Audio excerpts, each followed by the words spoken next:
दोस्त रौनक सिर्फ 5 साल का था, लेकिन शरारतों में पूरे मोहल्ले का बादशाह माना जाता था। उसके चेहरे पर हमेशा शैतानी चमक और आंखों में कुछ नया करने का सपना झलकता था। रौनक के 3 खास दोस्त थे। मोटू, खाने पीने का शौकीन और हमेशा मैं ताकतवर हूं कहने वाला। पतलू, दुबला पतला लेकिन समझदार और कभी-कभी मोटू से ज्यादा तेज दिमाग वाला।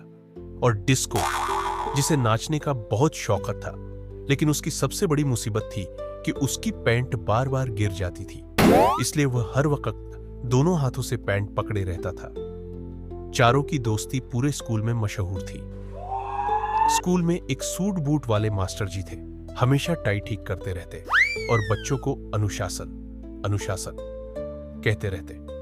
उन्हें बच्चों की शरारतें बिल्कुल पसंद नहीं थी, लेकिन मजे की बात यह थी कि जितना वो डांटते उतना ही बच्चे उन पर हंसते।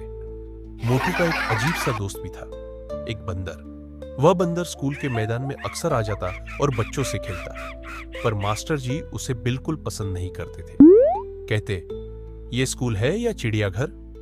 मोटू, अपने इस लंगूर दोस्त को दूर रखो। लेकिन बंदर बच्चों का प्यारा साथी बन गया था। वह उनके साथ कूदता फांदता और डिस्को की पैंट तो उसकी सबसे बड़ी मस्ती का साधन थी। मौका मिलते ही वह पैंट को खींच लेता और बेचारा डिस्को हड़बड़ाकर उसे पकड़ने की कोशिश करता। बच्चे हंसी से लोट पड़े। एक दिन खेल के दौरान अचानक एक मदारी आया। उसने बंदर को देख लिया और तुरंत अपनी रस्सी से उसे पकड़ लिया। अरे वाह, ये तो बड़ा चंचल बंदर है, मेरे साथ चलेगा तो अच्छा तमाशा दिखाएगा, मदारी बोला और बंदर को बांधकर ले जाने लगा। बच्चे चिल्लाए, नहीं, ये हमारा दोस्त है। लेकिन मदारी जंगल की ओर भाग गया।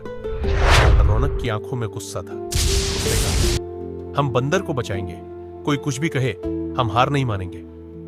तीनों दोस्त तैयार हो गए। डिस्को ने तुरंत अपनी पैंट कसकर पकड़ी और बोला, हाँ, मैं भी चलूंगा, मगर रास्ते में अगर किसी ने मेरी पैंट खींची तो पहले मैं वही नाच दूंगा। बच्चे हंसते हुए चल पड़े। घना जंगल था, जहां हर ओर पेड़ों की सरसराहट, पक्षियों की आवाज और अजीब सी डरावनी गूंज थी। अचानक झाड़ियों से एक भेड़िया निकल आया। तुम छोटे बच्चे मेरे सामने? भेड़िया घुर्राया। मोटू घबरा गया, पतलू पीछे हट गया, लेकिन रौनक ने फटाफट एक आइडिया निकाला। उसने डिस्को से कहा, डिस्को, तू नाचना शुरू कर। डिस्को ने कमर हिलाई और उसी वक्त उसकी पैंट नीचे सरक गई। वह पैंट पकड़े पकड़े अजीब स्टाइल में नाचने लगा। मोटू ने ढोल की तरह पेट बजाना शुरू कर दिया और पतलू सीटी मारने लगा। पूरा नजारा इतना मजेदार हो गया कि भेड़िया हंसी रोक नहीं पाया। अरे ये क्या, मैं तो डराने आया था और तुमने तो मुझे हंसाकर बेहाल कर दिया।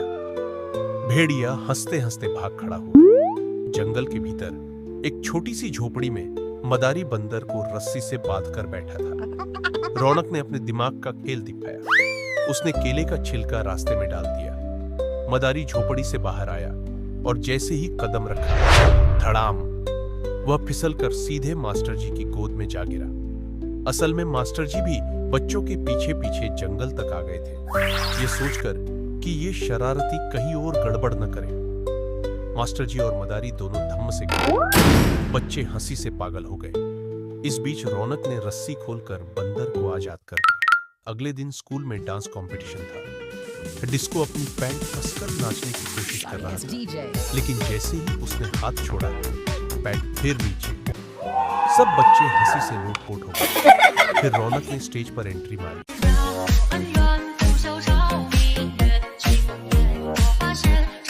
तभी बंदर भी कूदते हुए स्टेज पर आ गया और उसी स्टाइल में नाचने लगा। दोनों की जोड़ी ने ऐसा धमाल मचाया कि पूरा स्कूल तालियां बजाने लगा। प्रिंसिपल ने रौनक को बुलाकर कहा, बेटा, तुमने न सिर्फ डांस में कमाल किया, बल्कि अपने दोस्त को मदारी से बचाकर सच्ची बहादुरी भी दिखाई। स्कूल की ओर से तुम्हें इनाम मिलता है।